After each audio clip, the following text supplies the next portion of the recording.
Estados Unidos refuerza su despliegue militar en el Caribe con el envío de más buques hacia Venezuela, mientras el gobierno de Nicolás Maduro denuncia ante la ONU lo que califica como amenazas estadounidenses y solicita el respaldo del organismo internacional frente a la creciente tensión en la región. El organismo electoral de Colombia concluyó que la campaña de Gustavo Petro violó los topes de gastos y pidió sanciones, mientras crecen las acusaciones en su contra por presuntos vínculos con el cártel de los soles ligado al chavismo en Venezuela. El presidente Donald Trump anunció que su administración pedirá la pena de muerte para toda persona que cometa un asesinato en Washington, D.C., presentando esta medida como una muy fuerte prevención contra la criminalidad en la capital. Israel exigió un acuerdo inmediato para la liberación de los rehenes en Gaza, mientras familiares y organizaciones humanitarias intensifican el clamor por su regreso en medio de la persistente ofensiva militar y la crisis humanitaria en la franja. El presidente Donald Trump ordenó el envío de 2 nuevas embarcaciones de guerra hacia aguas cercanas a Venezuela, el crucero lanzamisiles USS Erie y el submarino de ataque rápido USS Newport News, ambos considerados piezas clave en operaciones de disuasión y control marítimo. Con esta decisión, Washington refuerza el despliegue militar iniciado la semana pasada, cuando 3 destructores fueron enviados a la región bajo el argumento de combatir el narcotráfico. Sin embargo, el propio Trump ha endurecido el discurso al hablar de grupos narcoterroristas vinculados al régimen chavista. La estrategia militar llega acompañada de nuevas presiones políticas. La Casa Blanca mantiene vigente la recompensa de hasta $50 millones por información que permita capturar al presidente Nicolás Maduro, acusado por fiscales estadounidenses de tener nexos con el cártel de los soles, una red de narcotráfico atribuida a altos mandos de la Fuerza Armada venezolana. La respuesta de Caracas fue inmediata. 4,5 millones de milicianos fueron movilizados hacia las costas venezolanas en un intento de mostrar fuerza frente a la que Maduro considera una amenaza directa de invasión. Especialistas advierten que este pulso militar podría elevar aún más la tensión regional y reavivar los temores de una intervención similar a la ocurrida en Panamá a finales de los años 80. El gobierno de Venezuela recurrió a Naciones Unidas en medio de la creciente tensión con Estados Unidos. Caracas pidió el respaldo del secretario general Antonio Guterres frente a lo que califica como amenazas inminentes de intervención militar por parte de Washington. La solicitud se formalizó a través de una carta enviada por la Cancillería venezolana, en la que se denuncia que el presidente Donald Trump está utilizando el argumento del combate al narcotráfico como pretexto para desplegar una fuerza naval frente a las costas del país sudamericano. Desde Caracas, Nicolás Maduro insiste en que se trata de un plan para derrocarlo, mientras mantiene la movilización de millones de milicianos hacia las zonas costeras. El mandatario asegura que Venezuela tiene derecho a defender su soberanía y llama a la comunidad internacional a pronunciarse. En Nueva York, fuentes de la ONU confirmaron la recepción del documento, aunque por ahora no se ha anunciado una respuesta oficial del secretario general. Analistas internacionales señalan que Guterres podría actuar como mediador, pero advierten que las relaciones bilaterales entre Washington y Caracas se encuentran en uno de sus puntos más críticos en los últimos años.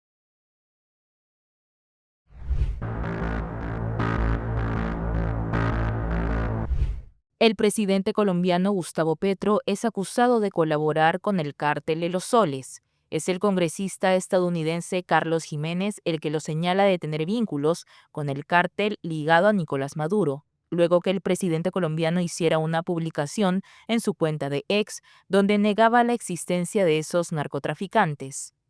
Gustavo Petro acaba de firmar su propia sentencia en el Congreso de Estados Unidos. No tomaremos esto de chiste, al contrario, es gravísimo, escribió el congresista republicano. A lo que Gustavo Petro también respondió en su cuenta de X. Usted no tiene derecho a sentenciar a ningún presidente elegido popularmente en Latinoamérica. Pudieron sentenciar a Pinochet, pero resultó aliado. Yo tengo las evidencias de los compradores de cocaína colombiana que pasa a Venezuela. Y si la verdad cuesta la cárcel, pues preso voy. También, sargento. Para los expertos, sí hay indicios de los vínculos que podría tener Petro con el cártel que para Estados Unidos lidera Nicolás Maduro. Uno de esos indicios lo conocimos precisamente hace un año, durante 2024, cuando Ignacio Benedetti, en aquel momento embajador de Colombia en Venezuela, en medio de un rifirrafe, en medio de un intercambio de palabras con el presidente Petro y con quien era su jefe de gabinete, amenazaba con revelar de quién había provenido parte del dinero que utilizó el pacto histórico durante la campaña que llevó al presidente Petro a la primera magistratura colombiana. Se sabe también que el Consejo Nacional Electoral de Colombia ha indicado que la campaña de Gustavo Petro sí violó los topes de financiación electoral. En tanto, desde Venezuela, el ministro del Interior, Diosdado Cabello, indicó que están enviando 15.000 militares venezolanos a la frontera con Colombia para reforzar su defensa territorial.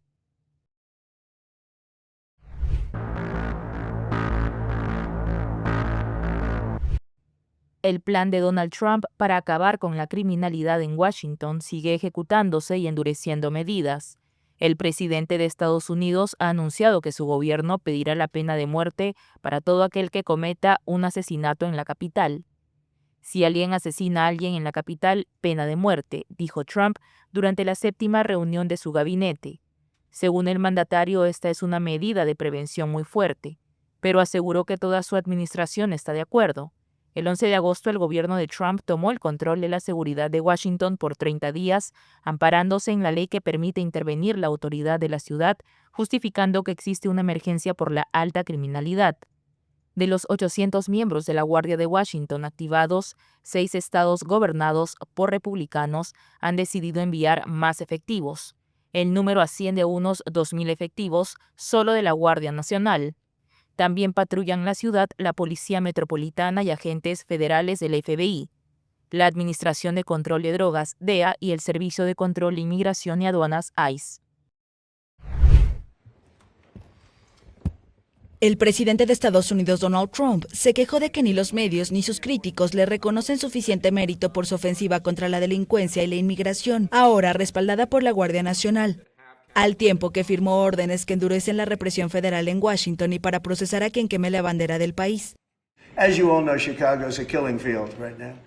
Dicen, no lo necesitamos, libertad, libertad. Es un dictador, es un dictador. Mucha gente dice, quizás nos guste un dictador. A mí no me gustan los dictadores, no soy un dictador. Soy un hombre con mucho sentido común y una persona inteligente. Y cuando veo lo que está pasando en nuestras ciudades y luego envían tropas, en lugar de elogiarlos, dicen que intentan apoderarse de la república. Esta gente está enferma.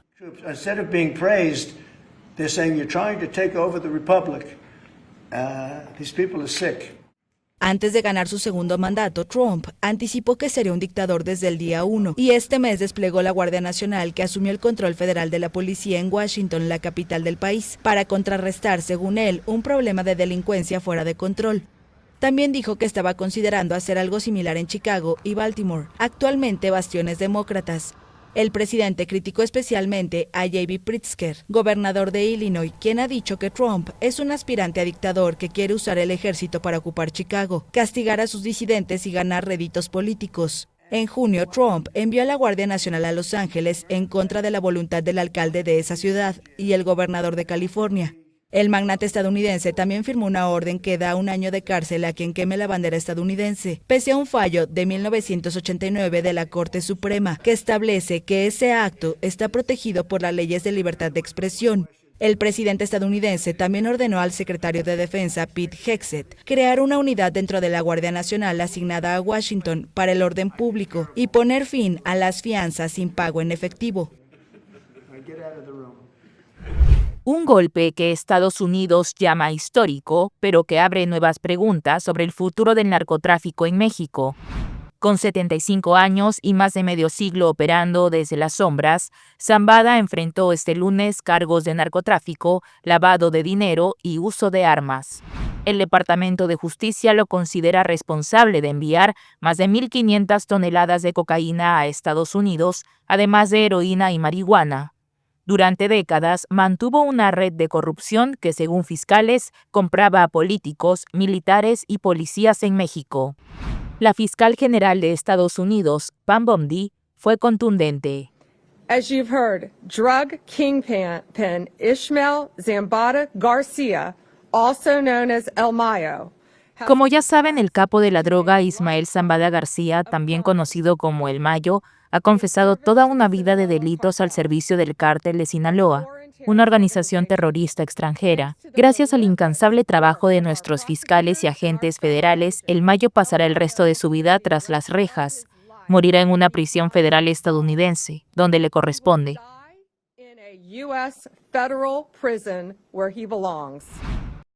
El Mayo Zambada escuchó su destino en silencio. Su sentencia definitiva se dictará en enero de 2026, y aunque no enfrentará la pena de muerte, pasará el resto de su vida en una celda. ¿Cómo cayó el capo que nunca pudo ser capturado en México? Fuentes estadounidenses apuntan a una traición interna. El propio Mayo confesó que fue Joaquín Guzmán López, hijo del Chapo, quien lo llevó hasta Estados Unidos en una avioneta para entregarlo. Por su parte, el gobierno mexicano insiste en que no participó en la captura y acusa a Washington de actuar a espaldas de México.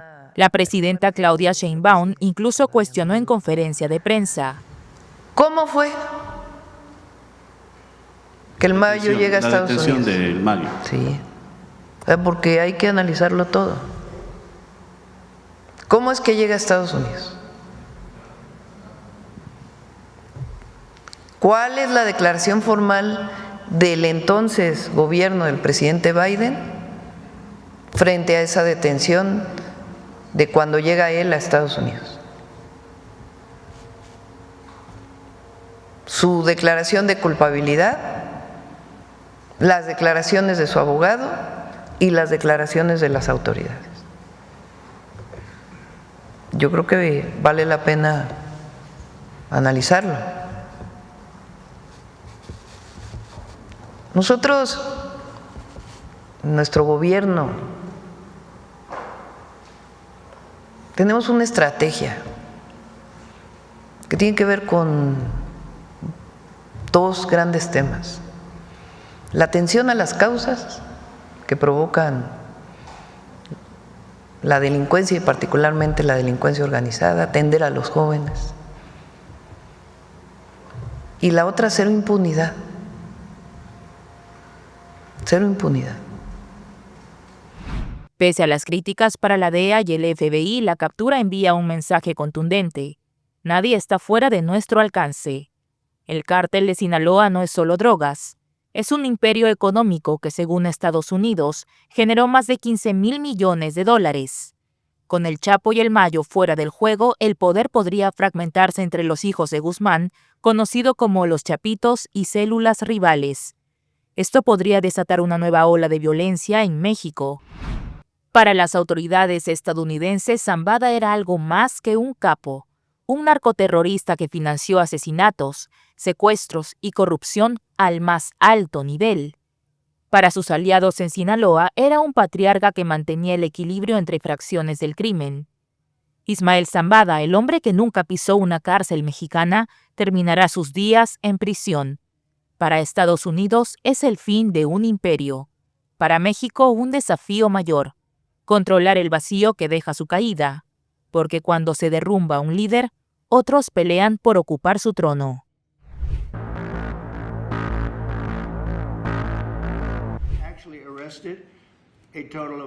El presidente de Estados Unidos, Donald Trump, dijo el lunes que volvió a hablar con su homólogo ruso, Vladimir Putin, desde la reunión de la semana pasada con el mandatario de Ucrania, Volodymyr Zelensky, y líderes europeos en la Casa Blanca. ¿Ha hablado con Putin desde el lunes pasado? Sí. ¿De qué se trató la conversación?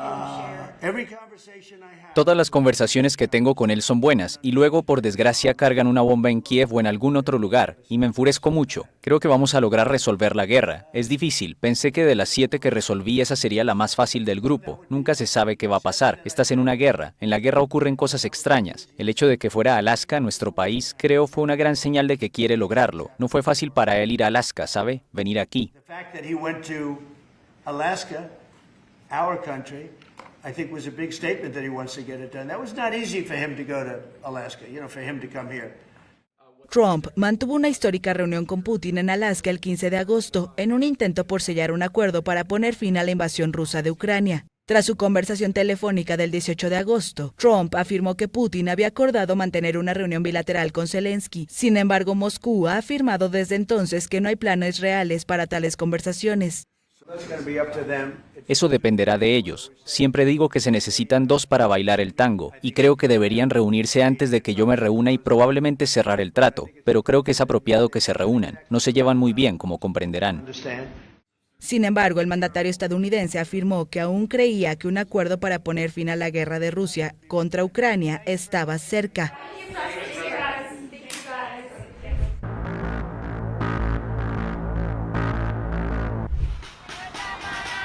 Cientos de manifestantes tomaron el martes las calles en Israel pidiendo el fin de la guerra en Gaza y el regreso de los rehenes. La protesta bloqueó calles en Tel Aviv, donde los participantes ondearon banderas israelíes y levantaron fotos de los rehenes.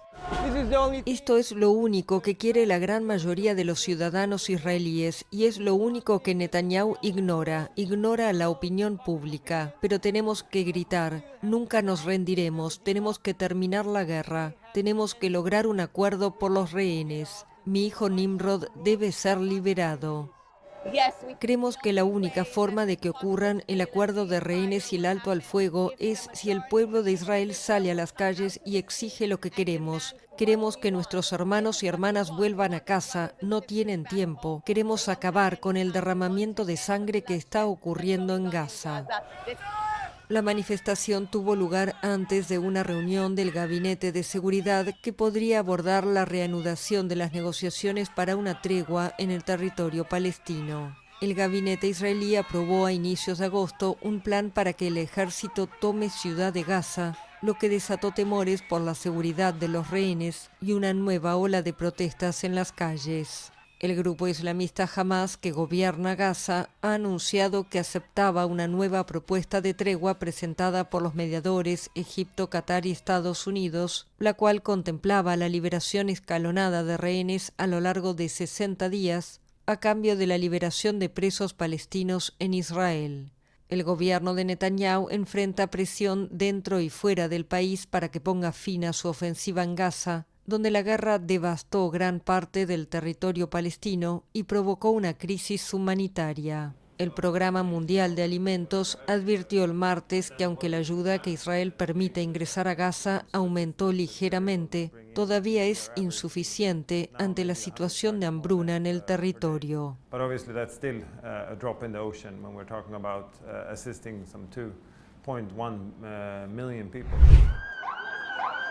Cerca de 30 palestinos resultaron heridos el martes durante una operación militar israelí en el centro de Ramallah, según informó la Media Luna Roja palestina. La organización médica dijo que atendió a 8 personas heridas por balas, 14 por balas de goma y 5 por metralla, además de a más de 30 personas por inhalación de gas. El ejército israelí dijo en un comunicado que sus fuerzas llevaron a cabo una redada selectiva contra una empresa de cambio de divisas que transfería fondos destinados a Hamas para financiar actividades terroristas contra el Estado de Israel y sus civiles. Indicó que confiscó cientos de miles de shekels y que detuvo a 5 personas. Tras el inicio de la operación, algunos jóvenes palestinos comenzaron a lanzar piedras contra los soldados. Aunque el ejército israelí opera a menudo en Cisjordania, territorio ocupado por Israel desde 1967, es relativamente raro que intervenga en el centro de las ciudades y más aún en Ramallah, donde tiene su sede la Autoridad Palestina. Testigos indicaron a la France Press que el ejército se retiró por la tarde. La violencia en Cisjordania se intensificó tras el inicio de la guerra en Gaza el 7 de octubre de 2023. Según un recuento de la France Press basado en datos de la Autoridad Palestina, desde esa fecha al menos 972 palestinos, entre ellos numerosos combatientes pero también muchos civiles, han muerto a manos de soldados o colonos israelíes en Cisjordania. Según datos oficiales de Israel, al menos 36 israelíes, tanto civiles como soldados, han muerto en ataques palestinos o durante operaciones militares israelíes.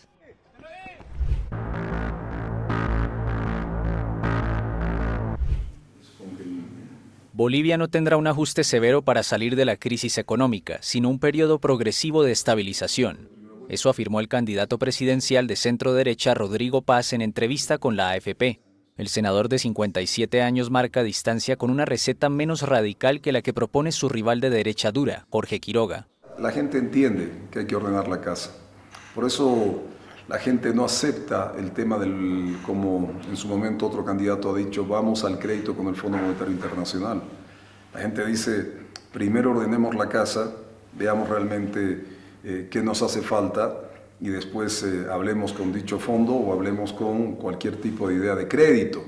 Paz promete impulsar capitalismo popular en esta nación rica en gas y recursos de litio, pero con un 85% de informalidad laboral. Bolivia atraviesa una dura crisis económica con una inflación que rozó el 25% interanual en julio. El gobierno estatista de izquierda sostiene una onerosa política de subsidios a los combustibles que casi ha agotado las reservas de dólares. La falta de divisas ha disparado un tipo de cambio paralelo que duplica el valor oficial impuesto por el gobierno. Los bolivianos estamos como el eje central de la solución de los problemas. Bajar déficit, 1. 2, esta palabra no existe, pero la usan en la calle, asinceramiento del dólar, o sea, poner el dólar donde debe estar.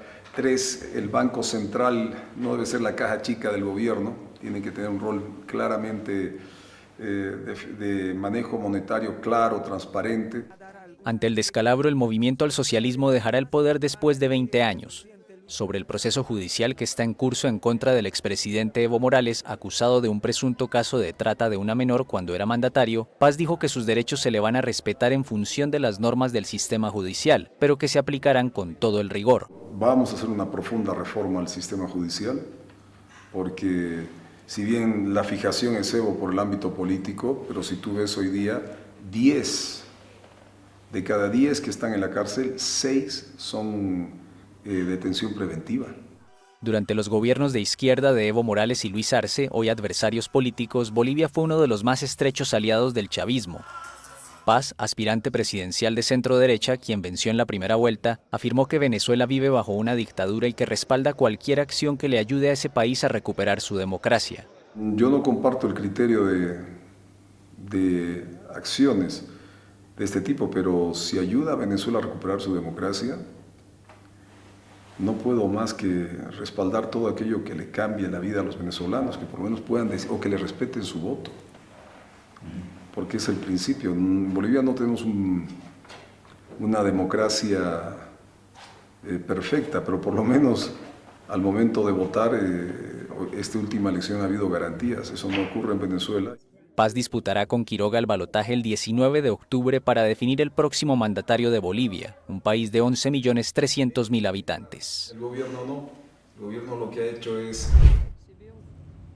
El gobierno del centrista François Bayrou en Francia está en la cuerda floja. El primer ministro, en el cargo desde diciembre y en minoría, anunció que se someterá a un voto de confianza en la Asamblea Nacional el 8 de septiembre. Su objetivo es obtener el respaldo a su plan de ahorro presupuestario de casi 44.000 millones de euros, con el que quiere empezar a atajar el elevado déficit de Francia y luego negociar las medidas de recorte. Pero la oposición ya anunció que buscará derrocar al gobierno. Eso incluye a la Agrupación Nacional de Extrema Derecha, la Francia Insumisa de Izquierda Radical, los ecologistas y los comunistas. El equipo del primer ministro esperaba alcanzar un compromiso con los socialistas, pero su líder también dijo que votarían en contra. El martes, Bayrou pidió a los diputados de la oposición que reflexionen y que renuncien a sus reflejos espontáneos. ¿Y a-t-il ou pas urgence nationale? ¿Existe o no una urgencia nacional para equilibrar las cuentas del país, para escapar, porque aún es posible, del sobreendeudamiento, eligiendo reducir nuestros déficits y producir más? Esa es la pregunta central. Réduire nos déficits et de produire davantage. Voilà la question centrale. Una eventual caída del gobierno en Francia aumentaría la inestabilidad política que se ha vuelto crónica en el país desde que el presidente Emmanuel Macron decidió disolver la Asamblea Nacional en junio de 2024. Las elecciones legislativas, celebradas poco después, dejaron una Cámara dividida en 3 bloques. izquierda, macronista junto a sus aliados conservadores y extrema derecha. Algunos políticos han hablado de crisis de gobierno y señalaron que Macron, a quien le queda algo más de 1 año y medio de mandato presidencial, tiene que irse. 2 días después de la fecha elegida para la moción de confianza, se ha convocado por medio de redes sociales a paralizar Francia, un llamado que cuenta con el apoyo de la izquierda. Algunos sindicatos ya anunciaron que participarán de la movilización.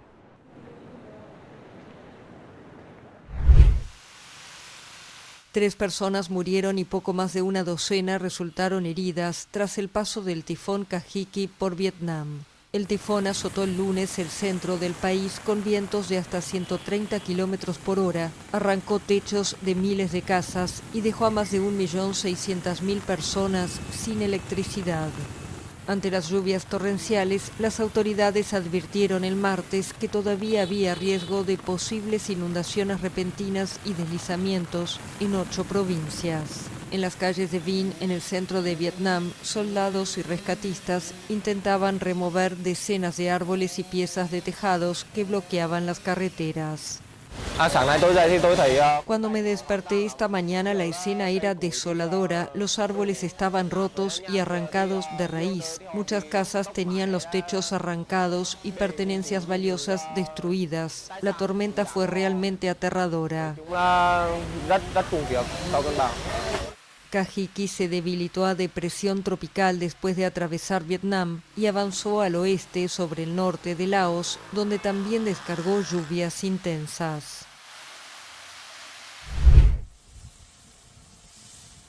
Los incendios forestales que han asolado a España constituyen los más intensos desde que hay registros. Así lo aseguró el martes el ministro del Interior, Fernando Grande Marlaska, en rueda de prensa tras un consejo de ministros en el que se aprobó una directiva para agilizar los recursos para los afectados. Aunque el episodio de emergencia no ha concluido como se lo he señalado, es evidente que estamos ante una de las mayores catástrofes medioambientales de los últimos años y que los daños personales en infraestructuras y en bienes públicos y privados sin duda alguna son elevados. Ante la situación, el Gobierno ha decidido abrir ya la vía para que los perjudicados puedan reclamar cuanto antes las ayudas que por ley les corresponden. El Gobierno aprobó el martes una declaración de zona catastrófica que permite, entre otras medidas, poder beneficiarse de exenciones fiscales y bonificaciones a la seguridad social. La declaración de zonas afectadas abarca 16 de las 17 regiones que tiene España. Lo que hemos aprobado hoy en el Consejo de Ministros, que es la declaración de zonas afectadas por una emergencia de protección civil a las comarcas que desde el pasado 23 de junio han sufrido alguno de los 113 incendios graves ocurridos en nuestro país, así como también por las fuertes lluvias del inicio de la época estival. Por otro lado, el gobierno del socialista Pedro Sánchez rechazó las críticas del Partido Popular, que lo acusó de haberse tardado en dar ayuda a las regiones que en España detentan las competencias para luchar contra las catástrofes.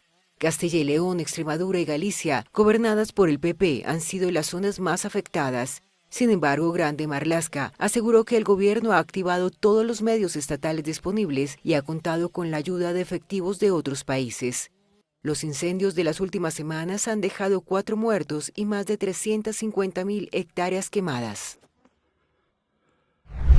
El rapero estadounidense Lil Nas X fue acusado el lunes de 4 delitos graves tras presuntamente agredir a los policías que lo detuvieron la semana pasada mientras deambulaba desnudo en pleno Los Ángeles.